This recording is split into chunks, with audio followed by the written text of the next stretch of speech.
Hello, it's me again. Um, it's late. I'm tired, so I apologize if I look a little like I'm about to pass out on you. Today I wanted to do something because today is my brother's birthday. It's October 15th, 2010, and my brother would have been 29 years old today if he were still here. He passed away in December of 2009, and this is the first year without him, and it's pretty tough. It's been a long, stressful week, and I laugh, but I have to.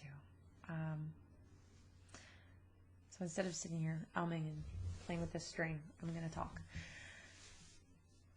My brother had a problem, and I'm not here to vent and talk trash about his problem, but this vlog is more so dedicated to the people that may be suffering from addiction, or family members that are suffering from addiction, and I just want to share that there's so much that we wish we could do for those that are suffering, and so many frustrations and so many times in our lives where we just want to give up or just pretend it's not happening. And I know that my brother's problem lasted for a very long time. I think he started using when he was about 16. It started with, cigarettes, marijuana, and progressed to heavier things. I don't know the details of what he took, but I know that he had a heroin problem. And I don't want to air dirty laundry over the internet, but I think that this is stuff that everybody needs to hear, and that everybody basically knows, but people shut the door to it because we don't want to hear about it. We don't want to know. We feel helpless. But my brother Sean was if you knew him, he was full of life, and he was a prankster, and he was a very sweet person. But when he was using, he was nobody. He was gone.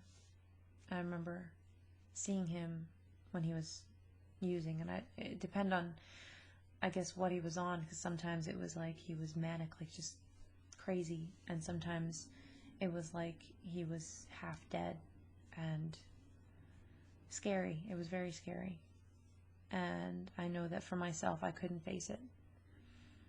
For a lot of years, I couldn't face it, and I'm sure I know that there are still many, many, many people out there that are in the situation that I was in and that my family was in, and they don't know what to do. And the only thing I can say to comfort you is that you're not alone. That's not really comforting, because nobody wants this for their family. Nobody wants this for their loved ones. But maybe there's something more than just calling the cops or just taking them to the hospital or helping them get another fix just so they're happy again. But the sad thing is, it doesn't feel like the help is readily available when you need it. I know now it's a lot easier for me to look and find people who are willing to help, but it's too late now. He's gone. But reach out. If you have a family member who's suffering from addiction, if you have a friend who's suffering from addiction, if you are suffering from addiction, look for help.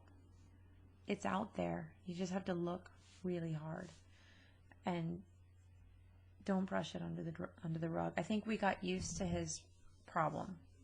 I think we got used to the back and forth. Like, we get hopeful when he was clean, but it wouldn't last. And then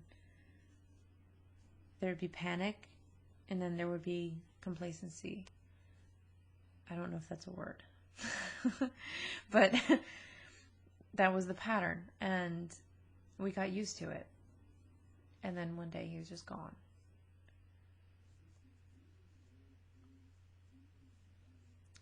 So today I took some time off of work. I just went over to the cemetery and talked to him a little bit. I do that sometimes. Sometimes I yell at him. Sometimes I talk to him. Sometimes I pray. Sometimes I laugh. Well, every time I pray. It's the only thing I can do. But life goes on. And I know that my brother is at peace now. He's not suffering anymore. I know. Because I just have a feeling that he's okay.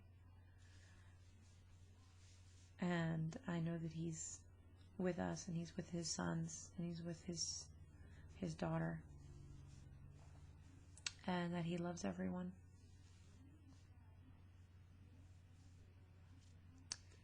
And that he's not suffering anymore. So I will stop with my depressing vlog. I don't mean to bring anybody down, but I wanted to share. And I wanted to let you know, if you, like I said, if you have family members that are suffering from this, help them as much as you can. Don't worry about pissing them off. Don't worry about putting them in jail. If putting them in jail is going to keep them clean and help them find their way to help, then you may have to call the cops. You may have to be the bad guy. It was the only times that we were able to actually get him to stop, when he was really bad. And he would, when he came off of it, he was so ready to make things better and be a better person, a better father. And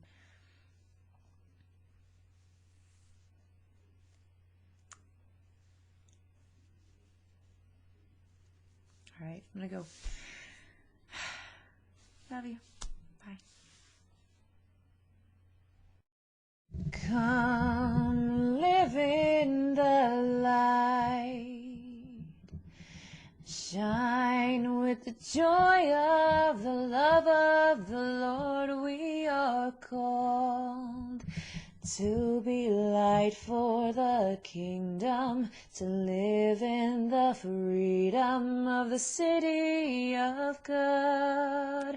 We are called to act with justice. We are called to love tenderly. We are called to serve one another, to walk humbly with God. Come, open your heart. Show your mercy to all those in fear. We are called to be hope for the hopeless, so hatred and blindness will be no more. We are called to act with justice. We are called to love tenderly. We are called to serve one another, to walk humbly with God. Sing, sing a new song. Sing of the great day when all will be one. God will reign, and we'll walk with each other as sisters and brothers, united in love. We are called to act with justice. We are called to love tenderly. We are called to serve one another, to walk humbly with God.